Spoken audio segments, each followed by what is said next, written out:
சம்யக் தர்சனம் தத்துவார்த்த சூத்திரம் ஓர் அறிமுகம்.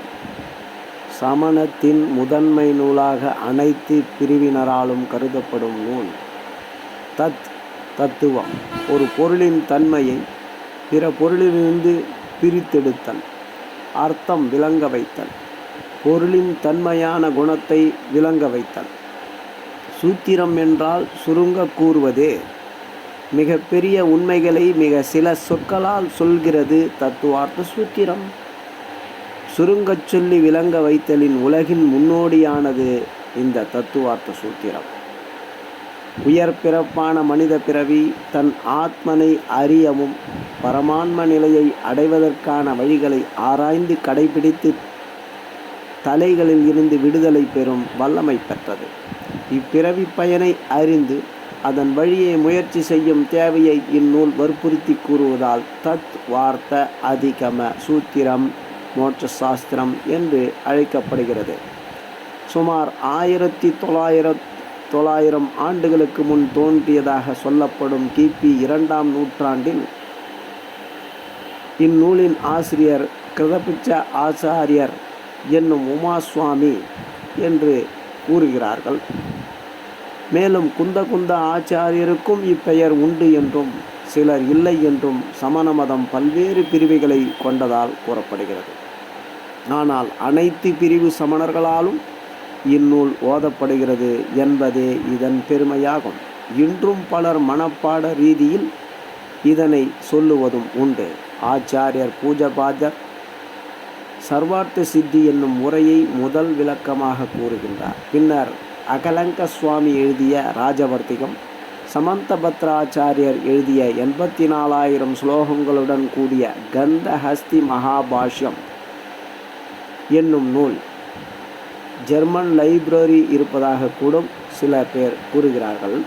மேலும் வித்யானந்தி சுவாமி போன்ற சுவாமிகள் எழுதிய உரை கூட இருக்கிறது என்று கூறுகிறார்கள். தமிழில் ஸ்ரீபாலவர்ணி முன்னாள் ஜினகஞ்சி மடாதிபதி அவர்கள் மற்றும் பேராசிரியர் ஏ சக்கரவர்த்தி அவர்கள், நீலகேசி உரையாசிரியர் போன்றோரும் பலரும் உரை எழுதியிருப்பதாக கூறுகிறார்கள். ஆங்கிலத்தில் ஜேஎல் ஜெயின், முதல்வர் எஸ்ஏ ஜெயின் அவர்களின் ரியாலிட்டி போன்றவர்களும் உள்ளன. த பைபிள் ஆஃப் ஜெயினிசம் என்றும் ரியாலிட்டி என்றும் ஆங்கிலத்திலே வந்துள்ள நூல்களை நீங்கள் கண்டுகொள்க. உரைகள் பல வெளிவந்தும் இன்னும் மனப்பாடமாக ஓதும் வழக்கம் தமிழ்நாட்டில் உள்ளது என்பது பெருமை கொள்ளத்தக்கது. மற்ற மாநிலங்களில் இல்லாத ஒரு பழக்கம் இங்கே உச்சத்தை அடைந்திருக்கிறோம். ஏனெனில் நூல் வடிவம் மின்னணு பதிவுகள் அழிந்தாலும் மனித இனம் உள்ளவரை நிலைத்திருக்கும் நோக்கத்துடன் செயல்படும் பெரியவர்கள் உள்ளனர் தமிழ்நாட்டில். அவர்கள் தொண்டுள்ளத்தை வாழ்த்தி வணங்க வேண்டும் என்பது என்னுடைய அவா. இந்நூலில் தத்துவம் முதன்மையாக பேசப்படுவதால் தத்துவார்த்த சூத்திரம் என்று அழைக்கப்படுகிறது. 10 இயல்களில் 357 சூத்திரங்கள் உள்ளன. இதன் பொருளை உயிரற்றது இரண்டின் கூட்டு நிலையாக வகுக்கப்பட்டிருந்தாலும் மூன்றாவதை மேலும் 5 வகைகளாக பிரிக்கப்பட்டு 7 தத்துவங்களாக வர்ணனை செய்யப்பட்டுள்ளது. 1 - 4 வரை ஜீவ தத்துவம், 5 அஜீவ தத்துவம், 6 7 ஆசிரவ தத்துவம், 8 பந்தம், 9 சம்வரை, 10 மோட்ச தத்துவமும் வர்ணிக்கப்பட்டுள்ளதை நீங்கள் கண்டுகொள்ளலாம். இந்த 7 தத்துவங்களும் 10 அத்தியாயங்களில் சமஸ்கிருத மொழியில் ஆக்கப்பட்டுள்ளதை தமிழில் நீங்கள் கண்டுகொள்ள முடிகிறது.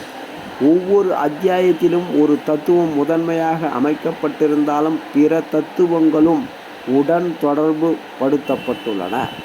ஆன்மா மோட்சத்தை குறியாக வைத்து பிறவி சுழற்சியிலிருந்து விலகி ஆன்மீக ஆற்றலால் ஜீவ தத்துவத்தை அறிந்து அஜீவத்தியத்தில் இருந்து விலகி மோட்சத்தை அடைய வேண்டும் என்ற உயர் நோக்கத்திலே இது பதிவு செய்யப்பட்டுள்ளது.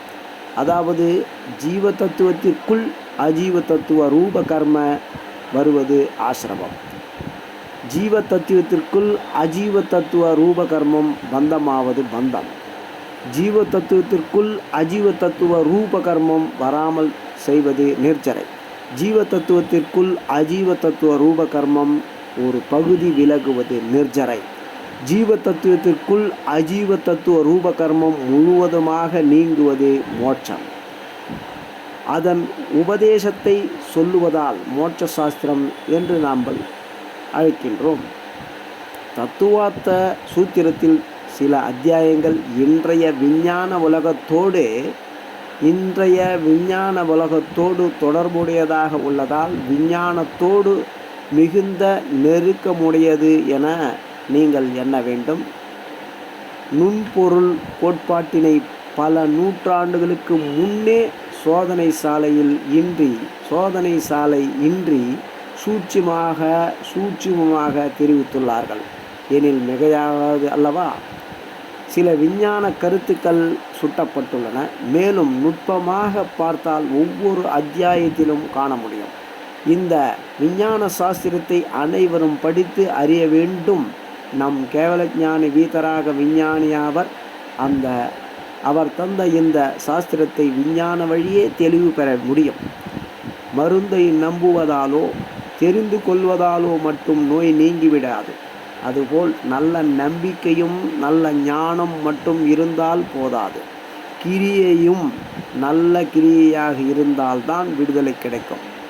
ஆக இந்த மூணும் கூட்டு முயற்சியே மோட்ச மார்க்கம் என்பதை தெரிவிப்பதே இந்த தத்துவார்த்த சூத்திரம் என்று சொல்லப்படுகிறது.